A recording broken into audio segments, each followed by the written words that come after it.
Xin chào tất cả các bạn. Hôm nay mình xin phép được chia sẻ kinh nghiệm trộn đất và gieo hạt 3 loại dưa. Đó là dưa lưới, dưa lê và dưa chuột. Sau đây là video clip chi tiết chia sẻ của mình. Mời các bạn cùng xem và tham khảo. Đầu tiên đó là về phần trộn đất để trồng 3 loại dưa này. Thì mình cũng trộn giống trong video clip mình đã đăng. Đó là video clip trộn cây ăn quả ngắn ngày trồng trên sân thượng. Thì bao gồm 4 phần đất cũ, một phần phân chuồng, một phần chấu hun, một phần mùn dừa, một chút vỏ trứng giã nhỏ mịn và một nắm nhỏ NPK bón lót ban đầu. Và ở đây mình có cho thêm đó là bột đỗ tương. Và cuối cùng không thể thiếu đó là nấm đối kháng Trichoderma. Như các bạn có thể thấy ở đây mình đã chuẩn bị một loạt chậu rồi đây để mình trộn. Mình chỉ bớt một thùng để chia sẻ và hướng dẫn các bạn trộn đất thôi. Và để nói rõ hơn về cách trộn đất trồng 3 loại dưa hay là trồng cây ăn quả ngắn ngày ở trên sân thượng thì cũng như nhau thôi, không có gì khác cả. Ví dụ như là mình cứ nói từng phần như thế thì các bạn có thể đong đất, đong phân và đong các thứ theo xẻng hoặc theo xô, hoặc là theo một cái gì các bạn tiện cái gì thì các bạn đong cái. Như mình đây thì mình đong theo một cái xô. Như ở đây mình có cái lồi lẩu cũ đây thì mình cứ đong theo cữ của lồi lẩu cũ. Đó là 4 phần đất, một phần phân, một phần chấu hun, một phần mùn dừa. Và cây ăn quả thì mình có bổ sung thêm đó là vỏ trứng giã nhỏ mịn và một nắm nhỏ NPK bón lót ban đầu. Và ở những clip này đối với cây ăn quả mình sẽ tăng cường thêm đó là bột đỗ tương. Bột đỗ tương này thì các bạn đối với cữ mà lồi lẩu này, mình dùng lồi lẩu này mình làm cữ đấy, thì như ở đây mình chỉ cho thêm khoảng hơn một lạng rưỡi đỗ tương thôi, bột đỗ tương, chứ mình không cho nhiều. Cho nhiều thì về sau ủ nó sẽ rất lâu. Mình sẽ bón sau thêm chứ mình không cho quá nhiều vào ban đầu. Và đây mình có nói như vậy thì đó là một cái cữ chuẩn, một cái công thức chuẩn của mình để mình trộn đất ban đầu. Ví dụ như mình dùng đất cũ, đất của mình vẫn còn tơi xốp thì mình có thể bỏ mùn dừa đi, mình cho mỗi chấu hun thôi.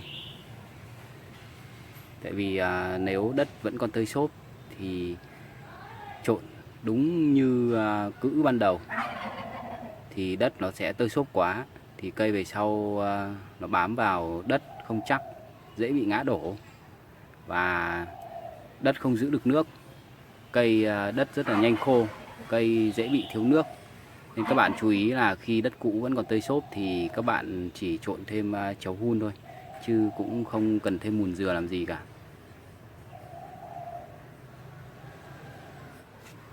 Và như ở đây mình bắt đầu trộn đất. Ở đây mình đã cho đất, phân và chấu hun vào đây rồi. Bây giờ và một chút NPK. Đây các bạn có thể thấy. Bây giờ mình bắt đầu mình trộn.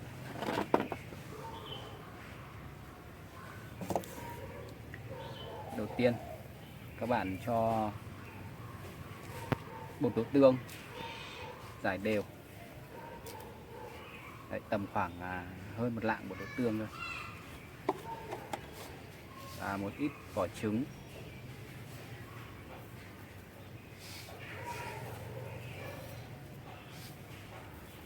Trứng giúp cho cây có nhiều canxi và cứng cáp. Một nắm đối kháng Trichoderma.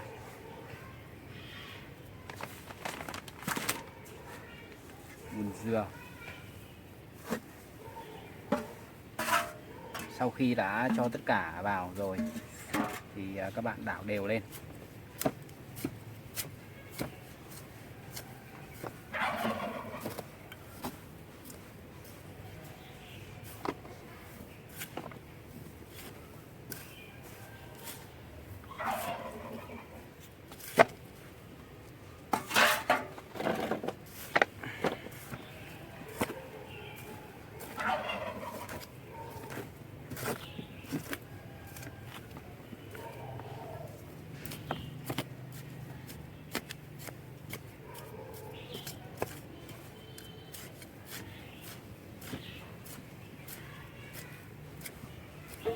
Trong thời gian mình đảo đất, mình trộn để mình ủ đất cho đất ngấm lại các chất dinh dưỡng, thì mình kết hợp với cả mình gieo hạt.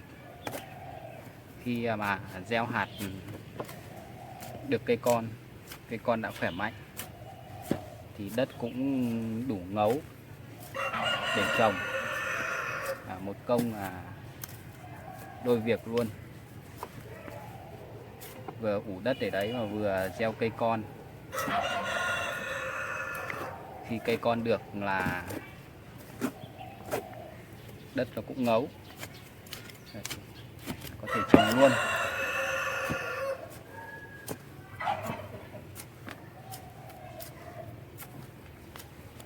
Đấy, các bạn có thể thấy sau khi đất trộn xong rất là tơi xốp.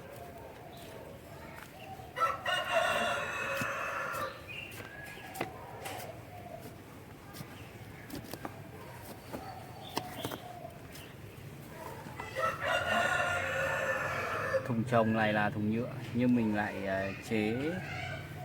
chế theo thùng tích nước. Các bạn có thể tham khảo thêm ở video clip cách chế thùng xốp tích nước của mình ở trong kênh của mình đã có up video lên rồi.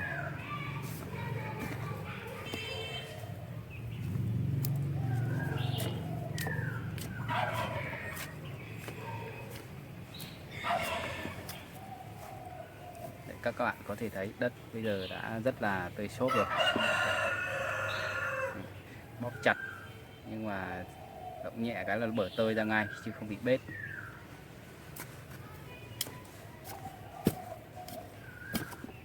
Sau khi trộn xong, nếu mà khô quá thì các bạn nên tưới giữ ẩm.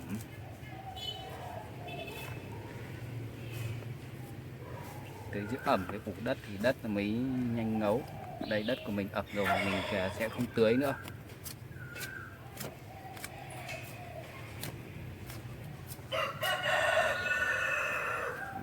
Đất rất là tơi xốp.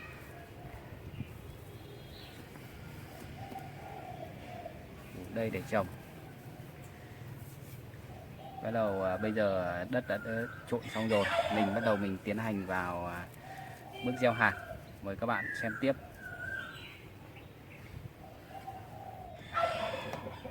Và một chú ý nho nhỏ nữa, khi trộn đất trồng cây ăn quả ngắn ngày ở trên sân thượng, cũng như trộn đất trồng 3 loại dưa, mình đang hướng dẫn và chia sẻ với các bạn là có trộn thêm bột đỗ tương sống, hoặc là các bạn có thể dùng bã đậu thay thế cũng rất là tốt. Nhưng các bạn bắt buộc các bạn phải ủ 1 tuần đến 10 ngày thì các bạn mới được trồng cây. Trồng cây sớm thì đất nó đang lên men, tất cả đỗ tương và phân đất, nấm chi chô, đề ma nó đang hoạt động, nó đang lên men. Trồng cây vào thì sẽ rất là khó sống, tại vì đất lúc ý nó đang lên men rất là nóng. Nên mình có trộn đất ở đây thì mình sẽ quay ra mình đi gieo hạt. Khi mà gieo hạt nảy cây con để được trồng vào chậu này thì cũng mất từ 10 đến 12 ngày, thì đúng là vừa đẹp để trồng cây vào. Và tiếp theo đây đó là ươm hạt 3 loại dưa vào cốc ươm. Mời các bạn cùng xem tiếp và tham khảo với mình. Và đây mình đã chuẩn bị những cốc ươm hạt. Đất ở cốc ươm hạt này thì mình trộn theo công thức đất trồng rau ăn lá bình thường thôi, chứ không có gì là khó cả. Sau đây mời các bạn cùng xem cách gieo hạt. Đầu tiên để gieo hạt 3 loại dưa thì những cốc ươm này chúng ta lên xịt ẩm đất trước khi gieo. Xịt ẩm qua đất trước khi gieo.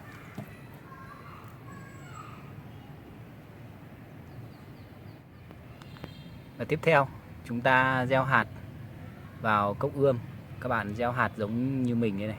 Đấy, đặt nằm ngang hạt vào giữa cốc ươm. Đấy. Cứ đặt nằm ngang hạt vào giữa cốc ươm. Thế đối với những loại hạt vỏ mềm này thì rất dễ là nảy mầm thôi, nên mình không phải ngâm ủ làm gì. Sau đó các bạn cho một lớp đất mỏng, đất để phủ kín các mặt hạt Đây. Đây, sau khi mình đã phủ kín mặt hạt rồi thì mình lại xịt phun sương giữ ẩm thêm một lần nữa. Ở đây mình gieo 3 loại hạt, đó là dưa lê, dưa lưới và dưa chuột, nên mình có cắm thẻ tên ở những dãy các chậu để mình tránh nhầm. Như vậy thôi, rất là đơn giản. Và sau khi xịt giữ ẩm xong, các bạn nên đậy vào. Đây, đậy cái nắp thùng vào, hoặc là các bạn không có nắp thùng thì các bạn lấy một cái thùng khác, các bạn đậy lên là ok. Và một ngày các bạn kiểm tra 2 lần, mở ra kiểm tra. Nếu mà trên mặt là cốc ươm khô quá thì các bạn lại xịt phun sương giữ ẩm để cây hạt nhanh nảy mầm và cây nhanh lớn.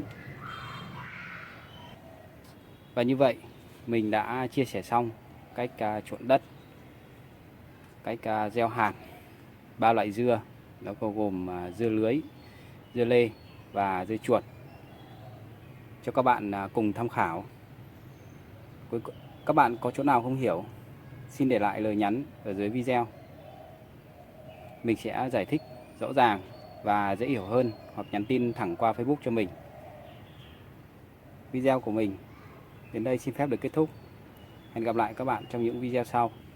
Xin chào và cảm ơn các bạn đã theo dõi.